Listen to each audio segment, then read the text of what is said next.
Hello, Thoreau Park families. This is Mr. Popek. I'm a Title I teacher assigned to the Thoreau Park through Parma Virtual Learning Academy. Here at Thoreau Park and throughout Parma City School District, Title I teachers currently utilize two state-approved assessments, Ames-Webb and MAP, which stands for Measure of Academic Progress. Both of these assessments are an integral part of Parma City School District's RTI, which stands for Response to Intervention Program. Our RTI program includes practice of providing high-quality instruction and intervention matched to student needs, monitoring progress frequently to make decisions about changes in instruction, and apply students' outcome data to important educational decisions. Ames-Webb for kindergarten literacy looks like this. Ames-Webb is a research-based test, a screener, and a progress monitoring tool. It is used to determine if a student is on track with his or her reading and math skills. Each test or probe is 1 minute long. And our kindergarten literacy focus is on letter name fluency, letter sound fluency, phoneme segmentation, and nonsense words. This is an example of the letter naming assessment.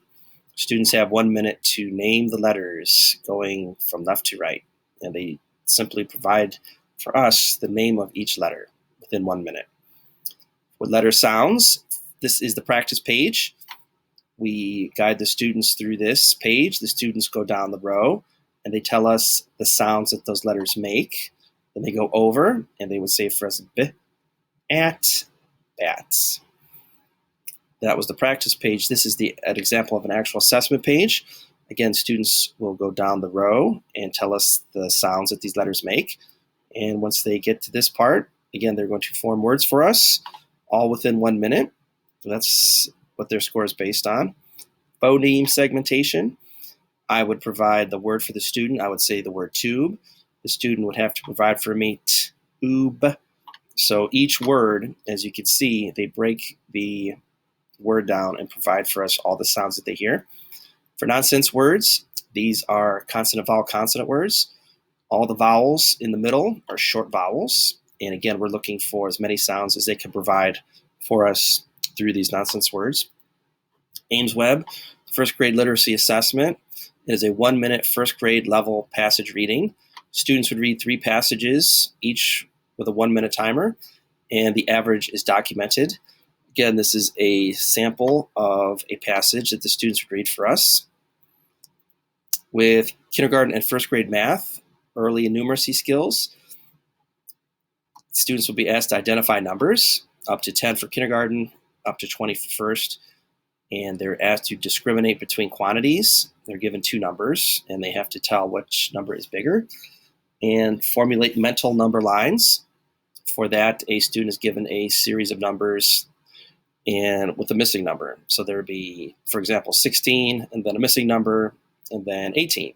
And the student would have to provide for us the answer of 17 because that's the number that was missing. Who and when? So for Ames-Webb, all kindergarten students and all first grade students are benchmark assessed.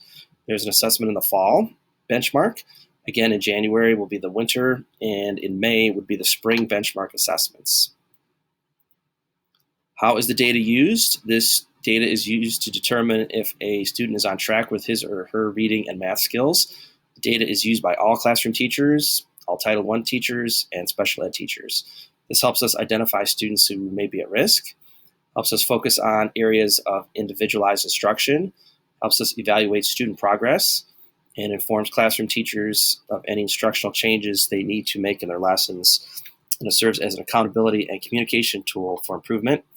And if a student is identified at below or well below in any of these benchmarks, the student will be progress monitored bi-weekly based on that skill that is a concern. So now moving on to assessments for MAP. MAP assessments are administered to students in grades 2 through 4. These assessments, just like Ames-Webb, are given 3 times. There's a fall, a winter, and a spring assessment for MAP. This information is used to help drive classroom instruction, just as Ames-Webb helps us. And I will walk you through 2 links provided by NWEA. This is the organization that developed the MAP assessments. So here is our first link for assessments for MAP. It's studentresources.nwea.org/index.assessments. HTML.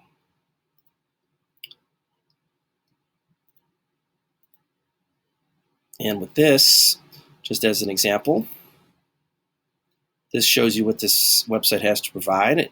This is a section that will tell you what this test is about. This helps prepare your student for the test. This is an actual practice test that gives questions that are given in the same manner as you would see on the real test, but this is a practice, obviously. And now, this is another useful link from NWEA. This is a blog, and there's 20 helpful tips for families that they could use with their students. And I realize both of these links are a bit lengthy, so you could email me at popekj@parmacityschools.org, or you can email any of the Thoreau Park Title I teachers for a copy of these links or a copy of this presentation. And thank you for watching this presentation, and have a great day.